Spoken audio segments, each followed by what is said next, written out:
오늘부터 저희가 디도서를 강의하고자 합니다. 오늘은 그 첫 시간입니다. 그래서 오늘은 디도서에 대한 그 서론과 개요에 대해서 간단히 나누고자 합니다. 일반적으로 신학자들은 이 디도서를 향하여서 가장 신학적이고 가장 논리적인 서신들 중에 하나다라고 말합니다. 여기서 서신들 중에 하나다라고 말하는 것은 사도 바울이 기록한 서신들 중에 하나다라고도 표현될 수 있고 다른 사도들까지 포함시켜서 도 될 것 같습니다. 이 포인트는 무엇이냐? 디도서는 매우 신학적인 내용이 담겨 있다. 그리고 가장 논리적인 서신 중에 하나다라는 초점입니다. 좀 더 구체적으로 이 내용을 이야기해 보면 디도서는 교회 리더십인 장로로서 또 목사로서 또 감독으로서 그리고 성도로서 어떤 태도를 취해야 할 것인지에 대해서 말하고 있습니다.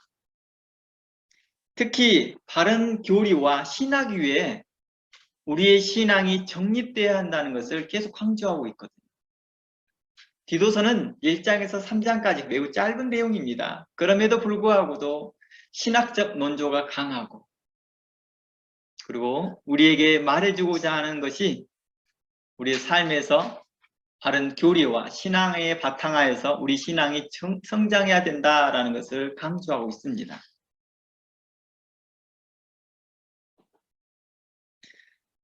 특히 디도서에서는요, 목회자들에게 대하여서 교회 리더십들에 대해서 많은 이야기를 하는데요. 이 내용이 흡사 디모데 전후서와 너무 비슷합니다. 그래서 마치 디도서는 디모데 전후서를 요약해 놓은 것, 축소판이라고 할 정도로 디도서는 마치 그러한 의미를, 그러한 뉘앙스를 보입니다. 우리에게요. 안 그래도 디도서가 기록한 시점이 마치 그것을 생각나게 합니다. 그렇게 연상시키게 합니다. 디모데 전서와 후서가 기록된 그 사이에 바로 디도서가 기록됐거든요. 사도 바울은 에베소에서 목회하고 있는 디모데에게 서신을 씁니다. 그 서신이 그 유명한 디모데 전서와 후서예요. 그리고 에베소 교회에서 좀 그래도 거리가 좀 떨어졌지만 그래도 당시에는 로마로 말미암아서 모든 교통지가 좀 자유롭게 소통되었던 시기였기 때문에 쉽게 이런 디모데 전서와 후서의 서신들이 회람될 수 있었는데도 불구하고도 디도에게 또다시 서신을 씁니다. 당시 디도는 그레데라는 그리스에 있는 섬, 그것도 작은 섬이 아니라 큰 섬이에요. 큰 섬인 그 그레데에 서신을 보냈던 겁니다. 참고로 디모데 전서는요, 62년에서 63년경에 기록됐다고 합니다. 그리고 디도서는 65년에서 66년, 이렇게 64년에서 65년, 그리고 디모데 후서는 65년에서 66년, 그러니까 서로 중복돼요. 디도서하고 디모데 후서하고 서로 중복되기 때문에 아마 그 사이거나 아니면 디모데 전후서를 다 기록한 후에 디도서를 보냈을 것이다. 이렇게 추론합니다. 중요한 것은 디모데 전후서의 내용과 매우 흡사하며 마치 축약판 같다라는 것입니다. 그래서 디도서만 읽더라도 디모데 전후서를 마치 다 공부하는 듯한 느낌입니다. 마치 갈라디아서를 공부하고 있으면 로마서 전체를 공부하는 듯한 느낌이고요. 에베소서를 공부하면 로마서와 갈라디아서를 합쳐놓은 것을 공부하는 듯한 느낌이라는 것입니다.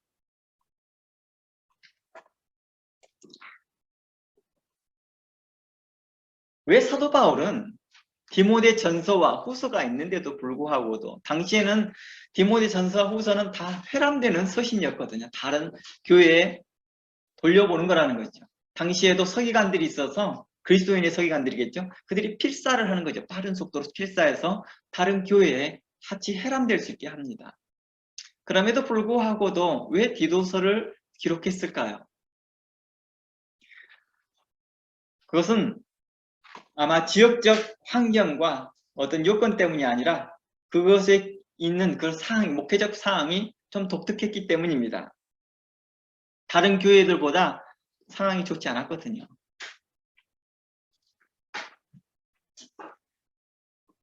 디도서 1장 12절에 한번 가보면 이렇게 말합니다. 디도가 목회했던 그 그레데라는 이 지역을 이야기할 때 이렇게 말합니다. 그레데인 중에 어떠한 선지자가 말하였는데 그레데인은 항상 거짓말장이다.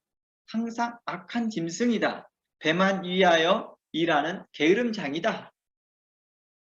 이 증거가 참되도다. 그러므로 내가 저희를 엄히 꾸짖으리라. 이는 저희로 하여금 믿음을 온전케 하라 라고 말합니다. 이곳에서 보면 그레데인은 좀 특별한 사람들이라는 것을 우리가 짐작할 수 있습니다. 이곳만 보면 그레데인들은 좀 이상하게 보여요. 정말 사람 같지 않은 사람들로만 구성된 것처럼 보입니다. 왜냐하면 이들은 항상 거짓말만 한대요. 그리고 이들은 악한 짐승과 같대요. 그리고 이들은 배만 위한 게으름쟁이 같대요. 그러면 그레데인 자체 사람들은 어떻게 살까요? 서로 거짓말만 하면 어떻게 생존할까요? 서로 악한 짐승과 같다 하면 그들은 어떻게 생존할까요? 그리고 그들은 배만 위하여 게으름장이라면 누가 이랬을까요? 아마 이 말은 표면적으로만 드러나는 말이지 그 속 내용에 어떤 의미가 있겠죠. 어떤 의미가 있을 것입니다. 제가 여러분에게 카톡으로 전달했던 유튜브 내용이 하나 있습니다. 그걸 잠시 한번 시청했으면 좋겠습니다. 말씀과 만남 교회에 제가 유튜브에 이 글에 대한 내용들을 한번 그 링크를 걸어드렸습니다. 짧은 내용이니까 한번 함께 시청해 보았으면 좋겠습니다. 플레이 가능하나요? 왜 사도 바울은 디도서를 통하여서 그레데 사람들은 항상 거짓말쟁이며 악한 짐승이며 배만 위하여 게으름쟁이라고 했을까요? 이러한 내용들은 사도 바울이 개인적으로 그레데를 경험하고 한 말은 아니에요. 그게 아니라 어떠한 선지자가 그렇게 말했던 것이 나와요. 이게 역사적으로 보면 그 선지자가 이렇게 시적으로 시를 써놨는데 그 시의 내용에서 그레데 사람들에 대해서 이렇게 평가를 해요. 그런데 이게 정말 그랬을까 했더니 사도 바울이 와서 직접 경험해 보니까 정말 그러한 모습들이 보이더라는 거예요. 그래서 그걸 인용한 거죠. 그 말을 인용하고 자신의 경험을 합쳐서 이야기합니다. 그들은 거짓말쟁이며 악한 짐승이며 배만 기른 게으름장이라. 근데 이게 정말 사실인 것 같다. 이렇게 말합니다. 이 증거가 참된 것 같다. 라고 말합니다. 그래서 너희는 그들을 엄히 꾸짖으라고 말합니다. 그런데 이곳에서 보면 왜 그들을 거짓말쟁이라고 했을까요? 여기 보면 이 비디오 클립에서 보면 어떤 것들이 나옵니까? 그들이 상업을 하는 사람들이었거든요. 상업을 하다 보니까 자신들이 이윤을 많이 남겨 먹었던 것이죠. 특히 당시엔 이 배를 통하여서 무역이 크게 일어나고 있거든요. 오늘날도 그러지만 배를 통하여서 일어나는 무역은 어마어마하거든요. 그래서 이 무역을 통하여서 얻어지는 수입이 어마어마하기 때문에 당시에는 교류가 활발하지 못했던 것이다 보니까 다른 나라의 물품들이 고가에 팔렸거든요. 당시에 소금이나 후추와 같은 경우에는 어마어마하게 크게 팔립니다. 그래서 이들이 하는 말들이 거짓말이라고 말했던 것은 다 돈하고 연결되어 있는 거겠죠. 돈하고요. 비즈니스를 하다 보니까 그 이상의 것을 착취하는 거예요. 또 그들에게 악한 짐승이라고 말하잖아요. 그런데 이 악한 짐승이라고 표현한 이유가 뭐예요? 비디오 클립에서 볼 수 있었던 게 그들은 어떤 일들을 했습니까? 해적의 역할을 했거든요. 해적. 그들은 워낙 강인한 민족이었거든요. 강인한 민족이다 보니까 다윗 시대 때에도 용병으로 착출되어 갔고 또 로마 시대 때에도 용병으로 착출될 만큼 그들은 강인한 민족이었습니다. 아시아에서 또 그 강인한 민족이 또 어느 나라죠? 바로 터키 민족이었습니다. 터키 민족은 영국 사람들이 역사적으로 그랬다 했잖아요. 터키 민족을 정복하기 위해서 영국이 몇 번 침략해서 결국 못합니다. 워낙 강인하니까요. 그래서 결국은 영국에서 어떻게 합니까? 그들을 용병으로 받아들이게 합니다. 그래서 자기들 합의를 합니다. 우리가 화친을 맺자. 그리고 대신 너희들이 우리를 위해 대신 싸워줄래? 이렇게 합니다. 세계적으로 가장 용감한 용병, 터키 사람이라고 합니다. 당시에는 이 그레데 사람들이 그랬던 거예요. 당시 그레데 사람들이 당시에 최고의 용병이었습니다. 무서움이 없었고 두려움이 없었고 또 해적의 역할들을 하면서 그들이 가지고 있는 전투 능력을 많이 키웠거든요. 그리고 경제적으로도 굉장히 부유했었고요. 상업이 발달했었고 이러한 부분들이 그들로 이러한 명성을 얻게 했던 거죠. 악한 짐승과 같다.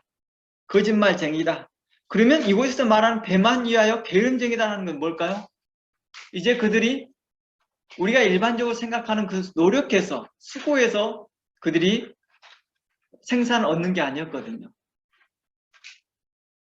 장사를 하지만은 장사에서 큰 이윤을 남겨먹기 위하여서 거짓말을 통하여서 그 이상의 것을 착취하거나 또 해적의 일을 하거나 또 용병의 역할을 통하여서 국가적으로 큰 이익을 받았기 때문에 자체적으로 그 나라 성에는 오늘날로 말한다면 부자의 나라인 거죠. 부자 나라인 거죠. 부자성이었던 거죠. 그러다 보니까 빠른 속도로 쇠락해 있었고 타락해 있는 모습이 있었습니다. 오늘날에도 교회의 모습들이 이렇더라고요. 성도들이 경제적으로 윤택하기 시작하고 교회가 좀 여유가 있기 시작하게 되면 성도들이 하나님의 말씀을 듣기에 어떻게 합니까? 게을리합니다. 그리고 자신의 생각대로, 자신의 철학대로, 자신의 가치관대로 그것이 맞다라고 주장합니다. 그러면서 교회를 어떻게 만들어 가려고 합니까? 교회로 만들어 가는 게 아니라 일반 사회 커뮤니티로 만들어 가더라는 거예요. 신교 단체로. 자신이 가지고 있는 그러한 것들이 그의 현상으로 유지되기를 바라고 거기에 하나님께 더 복 주시기를 바라는 것입니다. 이러한 모습들을 그동안에 많은 교회를 협력하면서 그런 경험을 경험하게 되더라고요. 정말 실질적으로 이런 일들이 있는구나. 꼭 그레데 교회에만 일어난 일이 아니라 현재 교회도 그렇다는 것입니다. 아시아의 7교회에 대해서 예수님께서 책망했던 모습들이 나옵니다. 그런 교회를 보면 부요했던 교회에 대해서 책망했던 내용들이 나와요. 그런데 그런 교회들이 대부분 이러한 모습을 가지고 있더라는 거예요. 그러니 사도 바울은 디도에게 이렇게 말합니다. 그런 사람을 엄히 꾸짖으라. 이곳에서 말하는 엄히 꾸짖으라 하는 그 대상은 누구예요? 그레데 사람의 전체를 이야기하는 거예요? 아니었습니다. 당시에 그레데는 오순절 이후에 많은 디아스포라, 유대인들을 통하여서 회심한 그리스도인들이 많이 있었습니다. 그리고 그들이 다시 자신의 지역으로 돌아와서 교회를 설립한 거겠죠. 이때 그레데에는 많은 교회가 있었습니다. 그러나 임의대로 행하고 있더라는 거예요. 그냥 신교 모임과 같이 행하고 있었던 것이죠. 거기에 강력한 말씀을 증거하는 자와 그들을 교훈하고 책망하고 바르게 할 리가 없었던 것이죠. 그래서 사도 바울은 이 교회를 돌아보면서 안 되겠다. 이 교회에 좀 필요한 것들이 있다라고 생각하여 그곳에 누구를 남겨놓고 갑니까? 디도를 남겨놓고 갑니다. 디도와 함께 사도 바울은 그 그레데를 여행하면서, 여행이 아니겠죠. 전도 활동을 하면서 이 교회의 모습들을 보았던 거겠죠. 영적으로 너무 쇠락해져 있다. 그들은 너무 부요하다. 그들은 마음이 살쪄 있다다. 그들은 여전히 하나님의 거룩한 뜻대로 성도로서 합당히 살지 못하면서 그들 안에서 자신들 안에 리더십들이 있는 거예요. 그런 리더십들이 어떤 사람들이에요? 좀 강해요. 하나님 말씀 안에 강한 게 아니라 자신의 주장이 강하고 자신의 가치관이 강하고 자신의 생각이 강하면서 자신들의 모임들을, 교회의 모임들을 이랬다 저랬다 하고 있는 거예요. 그리스도가 머리가 돼야 되는데, 그리스도의 복음이 머리가 돼야 되는데, 하나님의 말씀이 머리가 돼야 되는데 항상 자신의 생각이, 자신의 철학이, 자신의 경험이 항상 교회의 머리가 되고 있더라는 것입니다. 그러면서 겉으로는 겸손한 척, 겉으로는 다 이해한 것처럼 이해하게 합니다. 그러나 하나님의 도를 알지 못하는 자들이었다는 것입니다. 그런 자들이 당시에 그레데 안에 많이 있었다는 거예요. 교회가 그레데라는 섬이 큰 섬이었지만 그곳에 그 섬 안에 여러 하나님의 교회가 있었는데 그 교회들마다 다 그러고 있었던 거예요. 그러자 사도 바울은 너무 낙심되었던 것이죠. 그리고 너무 근심이 된 거겠죠. 그리고 이런 교회에 대해서 너무 염려가 됐던 거예요. 하나님 앞에 나중에 칭찬되는 교회가 아니라 마치 계시록에 나왔던 7교회처럼 늘 중에 한 교회들처럼 하나님 앞에 책망받을 교회처럼 보였기 때문이죠. 그래서 사도 바울은 그 교회에 대해서 그런 교회들을 향해서 해야 될 일들이 있음을 발견합니다. 그래서 디도를 그곳에 남겨두고 갑니다. 당시 디도는 어떤 사람이냐고요? 사도적인 사람이었습니다. 사도 바울과 오랫동안 동역하였고 사도 바울에 의하여서 사도 바울과 함께 사역을 하면서 물론 디도는 사도 바울에 의해서 회심한 사람입니다. 그러면서 함께 사역을 해 나아가면서 참 많은 것들을 배웠던 사람입니다. 나중에 디도도 디모데와 같이 목회자로서 사도로서 역할을 하기 시작합니다. 아마 이 내용은 다음 주에 좀 더 구체적으로 이야기하겠습니다.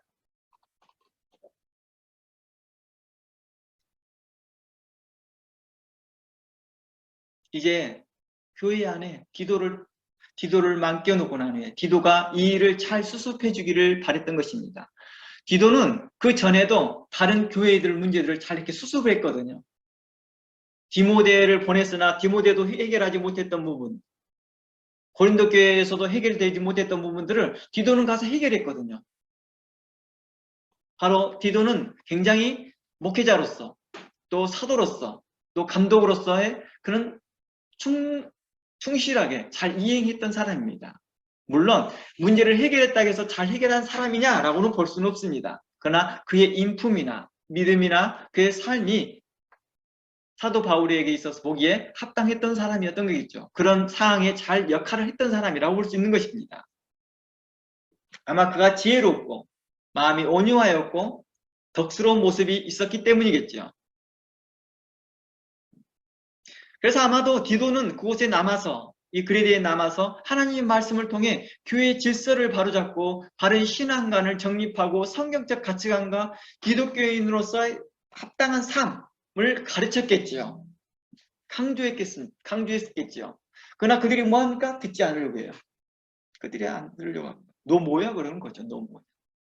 베드로도 알고 뭐 요한도 있고 너 뭐지? 이런 거지. 그것도 헬라인, 그러니까 이방 사람이 목회자인 거예요. 이방 사람이 목회자인 거예요. 당시에 그 구성원들은 대부분 누구예요? 유대인들을 구성인 거죠. 회심한 유대인들이 구성이었기 때문에 디도의 말에 별로 신빙성을 안 둔 거예요. 특히 디도는 또 뭣도 받지 않느냐? 할례를 받지 않았어요. 디도가 할례를 받지 않은 목회자예요. 그래서요, 여러분들이 너무 잘 알고 있는 그 사도행전 15장에 보면 사도 바울이 예루살렘 총회를 가서 할례를 받지 않아도 된다라는 것을 이야기하면서 바로 구원이 이방인에도 있습니다 라는 걸 증거할 때 바로 누구를 데려가느냐? 디도를 데려갑니다. 사도 바울은 바나바와 또 디도를 함께 갑니다. 물론 당시에 바나바는 당시 유대인들에게 존경받는 인물이었습니다. 그리고 디도라는 사람을 데려갑니다. 그 디도는 왜 데려갔을까요? 바로 그 사역의 열매였거든요. 봐라, 할례를 받지 않았음에도 불구하고도 이렇게 신실하다. 할례를 받지 않았음에도 불구하고도 그의 신앙과 믿음이 이렇게 신실하다. 그러니까 이게 초기예요. 이게 초기에 디도를 데려간 거지요. 그리고 지금 현재 이 디도서가 기록될 때는 디도는 많이 달라져 있는 모습이죠. 그보다 훨씬 더 성숙했고 성장했고 지금 현재 목회자로서 감독으로서 사도로서 일을 하고 있는 때입니다.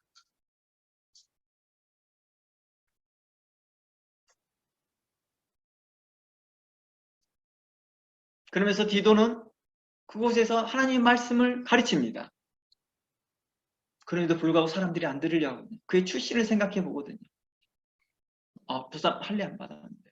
아직도 그때 당시에는 이 디도서를 자세히 보면 디도서의 처음의 부분이 그 부분이 나오거든요. 사도 바울은 그를 말하거든요. 어떤 일이냐? 할례당에 있음을 그걸 이야기하거든요. 할례의 교리가 그들이 있어서 그들을 엄히 꾸짖으라 라고 말합니다. 당시에도 할례를 받아야지만이 구원이 있다라고 하는 그 교리가 왕성했었거든요. 당시에는 할례당이라는 것이 조직되어 버릴 때고요. 사도 디도가 처음 예루살렘에 갔을 때는 그 조직이 형성이 되기 전이었습니다. 첫 예루살렘 총회였기 때문에. 그럼에도 불구하고도 총회의 결정이 뭘로 났습니까? 이방인들을, 죽게 돌아온 이방인들에게 할례를 받지 말게 하라. 이제 괜찮다.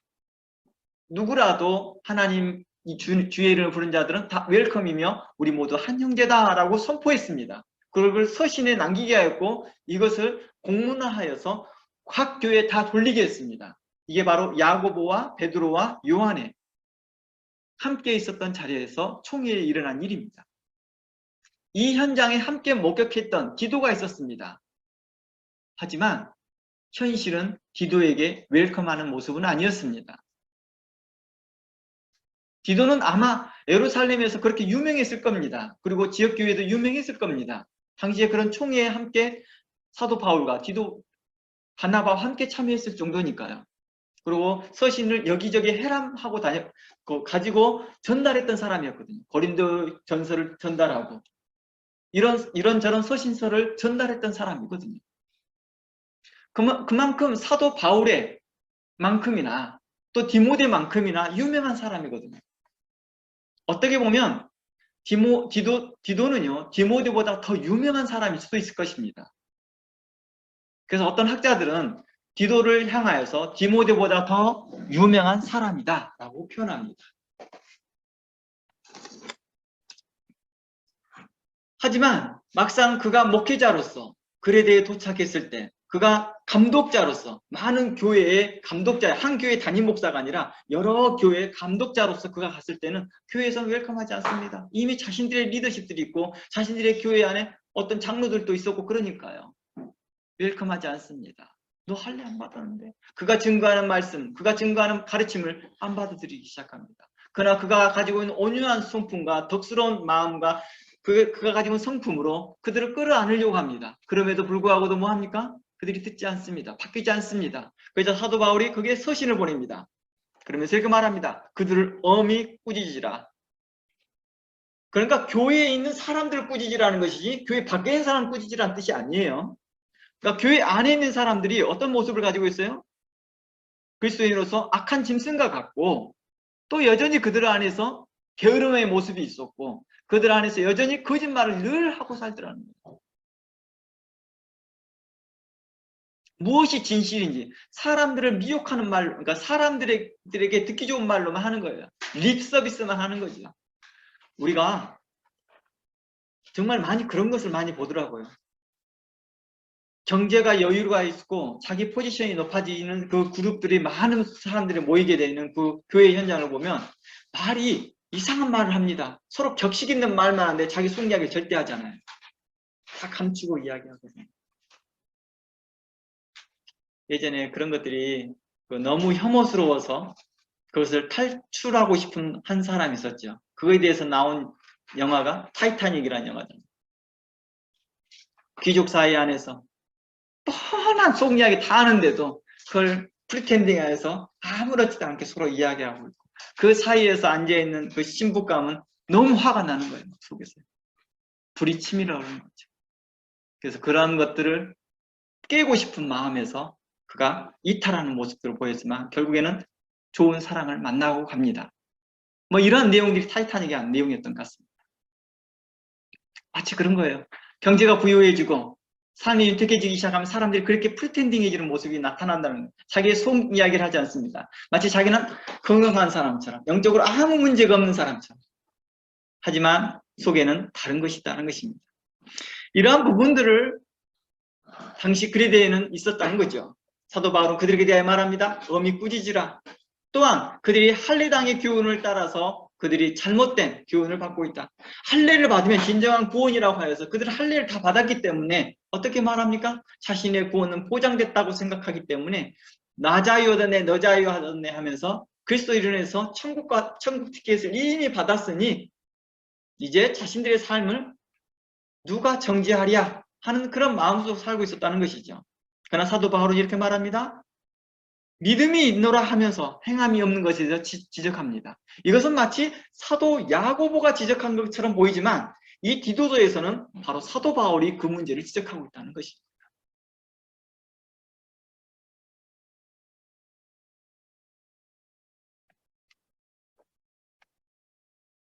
바로 이러한 부분들을 성경은 이렇게 이야기합니다. 교회 질서를 바로 잡아라. 그곳에 장로들을 다시 세워라. 감독들을 다시 세우는데 이제 어떻게 세워야 되느냐? 바로 이러이러한 사람들을 세우고 저러저러한 사람들을 세워라 라고 하면서 그들에게 감독자의 위치, 그리고 장로의 위치는, 그리고 어떤 사람이 세워야 될지, 또 목회자는 어떤 사람으로 세워야 될지를 이제 설명하고 있는 것입니다. 이러이러한 사람이 세워야 될 것이며 저러저러한 사람이 세워져야 할 것이다.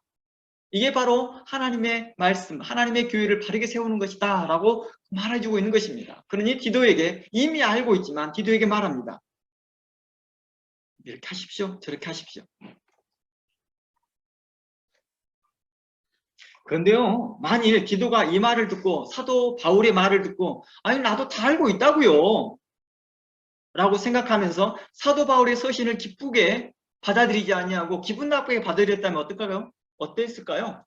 오늘날 우리는 이 서신서, 이 디도서를 우리가 볼 수 없었을 것입니다. 만일 디도가 이 서신서를 받고 무슨 간섭이세요? 나도 사도예요. 나도 이제 감독이라고요. 나도 이제 목사라고요. 예전처럼 당신을 당신을 따라다니는 제자의 수준이 아니라고요. 어린아이적 수준이 아니라니까요. 제가 아직도 예루살렘이 처음 갔던 그 총회에 참석했던 그런 기도라고 생각하십니까? 아니지 않습니까? 내가 그런 것도 모르고 했는 줄 아십니까? 내가 이런저런 희생하지도 않으면서 지금 현재 감독의 위치에 있는 줄 아십니까? 하며 사도 바울의 교훈에 대해 반발력을 가질 수 있을 거 아니에요. 그러면 톡 쏘는 소리를 할 수 있었겠죠. 그럼 맞받아칠 수도 있었겠죠. 그러면 자신도 서신을 보내서 자신의 입장을 말할 수 있었겠죠. 그러나 사도 바울, 디도는 이것을 겸손히 받아들여 이것을 가지고 목회에 적용하기 시작합니다.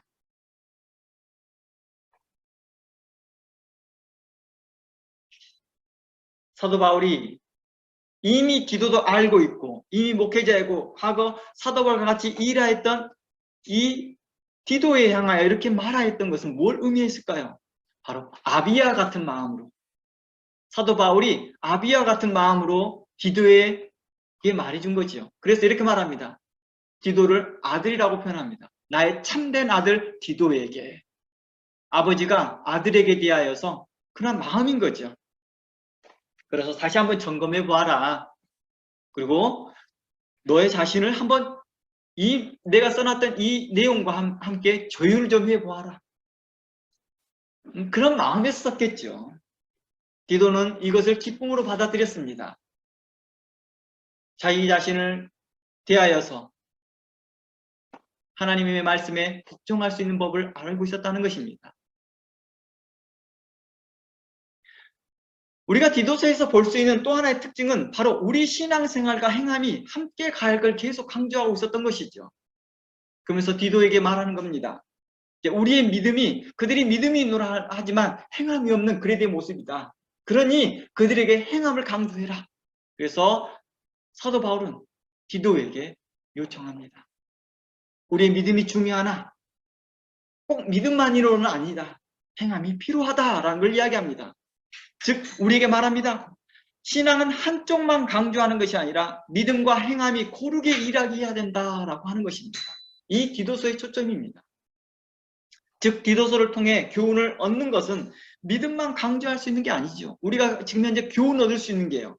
바로 그렇다고 행함만 강조될 수 있느냐?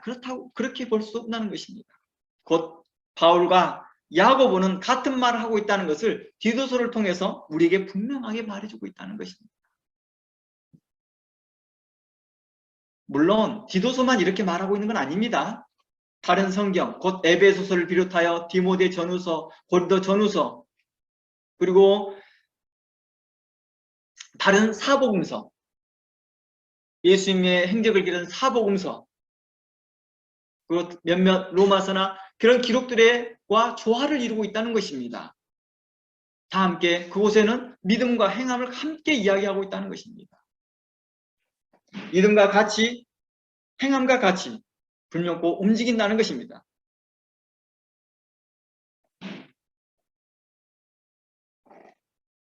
즉 같은 복음, 같은 믿음으로 성도들에게 말씀하고 있다는 것입니다.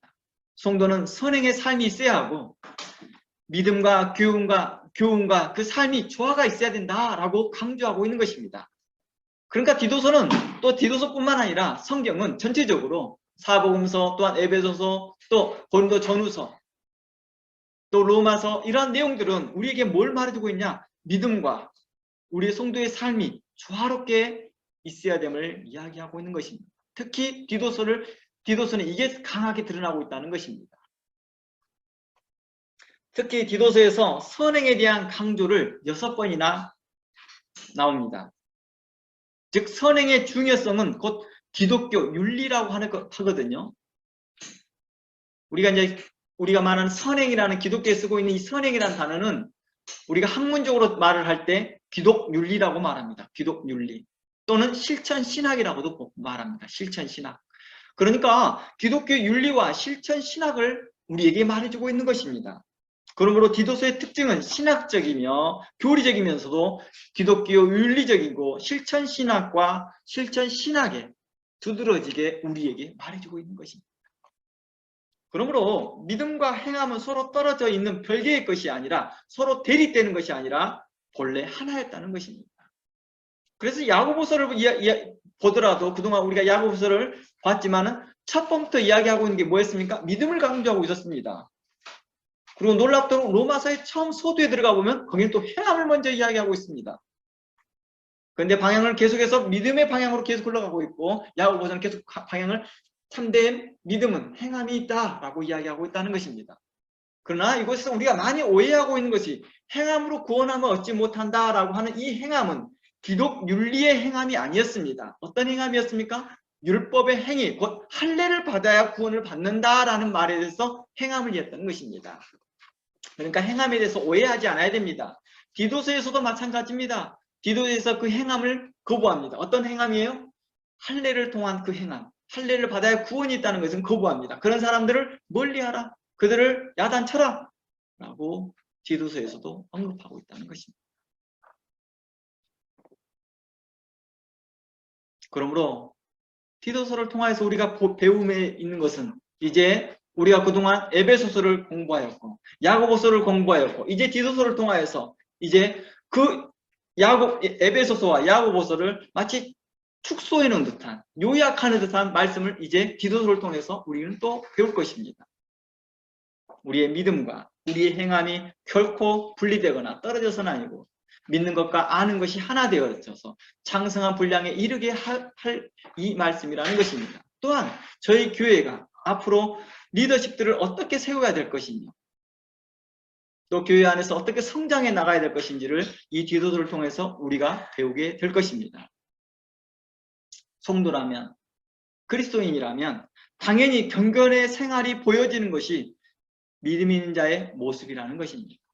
너희가 믿음이 있느냐? 그러면 경건한 생활이, 경건한 삶이, 경건한 태도가 우리의 모습 가운데 나타날 거라는 것입니다. 이것이 디도서에서 이야기하고 있는 것입니다. 그러니 디도서에서 요구하고 있던 첫 번째 그리스 교회에 대해서 이렇게 책망했던 말이 그들은 항상 거짓말쟁이며 그들은 항상 악하며 그들은 배만 채우는 게으름뱅이다 라고 말했던 그 이유가 그들의 성도들에게 이야기하고 있었다는 것입니다. 그 성도들이 어떻게 하고 있었으니 의롭지 못하게 살고 있었기 때문입니다. 입으로는 주여 주여 하고 있었고 겉으로는 그리스도인이라 하였으나 그 믿음의 삶이 드러나지 않았다는 것입니다.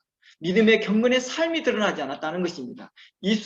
겉으로는 믿음 있는 사람이라 하였으나 매우 신사적인 사람처럼 보였으나 실상 그들 안에 속에는 악한 짐승과 같고 그 속에는 악한 게으름뱅이와 같고 그들에게 있어 항상 자기 자신들을 속이며 심지어 다른 사람을 속일 뿐만 아니라 자기 자신도 속고 있는 그러한 믿음의 생활을 하고 있길래 사도 바울은 그들을 책망했던 것입니다. 이 일을 잘 수습해 줄 거라고 확신하여서 디도를 그곳에 보내었고 디도를 향하여서 그에게 아비와 같은 마음으로 디도가 이미 알고 있지만 디도가 이 일을 기쁨으로 또 사도 바울의 말을 기쁨으로 받고 이 일을 자기 자신을 조율하면서 이 일을 어떻게 해나갈 것을 지혜롭게 행할 것을 믿고 바로 디도서를 기록했던 것입니다. 이제 우리도 이 디도서를 배우면서 디도와 같은 마음으로 우리가 이 말씀을 배웠으면 좋겠습니다. 행여 우리가 알고 있던 말씀이라 할지라도 디도처럼 겸손히 이 말씀을 아멘으로 화답하고 또한 내 자신이 정말 그리스도의 성령의 말씀에 함께하고 있는지 내 자신도 조율해 보는 것입니다. 조율이라는 말이 무슨 뜻인지 아시죠? 음악에 쓰이는 말이죠. 악기에 있어서 악기 음을 내는데 정확한 조율이 필요하지 않습니까? 마치 하나님 말씀이 그래요. 우리가 하나님의 말씀이 우리에게 조율을 하게 합니다. 우리가 다 알고 있다고 하였지만은 시간이 흐르면 우리 음이 틀어지거든요. 환경에 의해서 틀어지고 많이 사용하면서 틀어지고 그러거든요. 그런데 이것을 조율해 봐야 되거든요. 항상 절대무료. 하나님의 말씀을 알고 있다고 하지만 또다시 읽어보면 새로운 것이 발견됩니다. 그리고 우리가 벗어나 있고 우리가 틀어져 있던 것을 하나님의 말씀으로 다시 회복하게 되거든요. 그러니 하나님의 말씀을 계속 반복해서 듣는 것입니다. 그리고 그 말씀을 이미 알고 있다고 할지라도 또다시 들어봅니다. 성령께서 내게 하시는 말씀이기 때문에 기쁨으로 받는 것입니다. 그러니 말씀을 증거하는 자들에게 대하여 어떻게 합니까? 우리는 순종하는 마음으로 기쁨의 마음으로 그 말씀을 듣는 것입니다. 저는 3년 전에 들었는데요. 1년 전에 들었는데요. 저는 무슨 코스를 했는데요. 무슨 코스를 했는데요. 그런 의미, 과거의 형을 말하지 말고 현재형으로 내가 지금 현재 그리스도의 말씀에 순종하고 있는 우리의 모습들이 겸손한 모습들이 디도처럼 나타났으면 좋겠습니다. 그리고 우리 교회 안에도 디도서의 말씀을 통하여 교훈을 얻어서 의로운 자, 또 하나님의 신실한 자를 리더십으로 세워나가는 이런 교회가 되었으면 좋겠습니다. 다 함께 기도하고 하나님께 간구하는 시간 갖기를 원합니다. 하나님,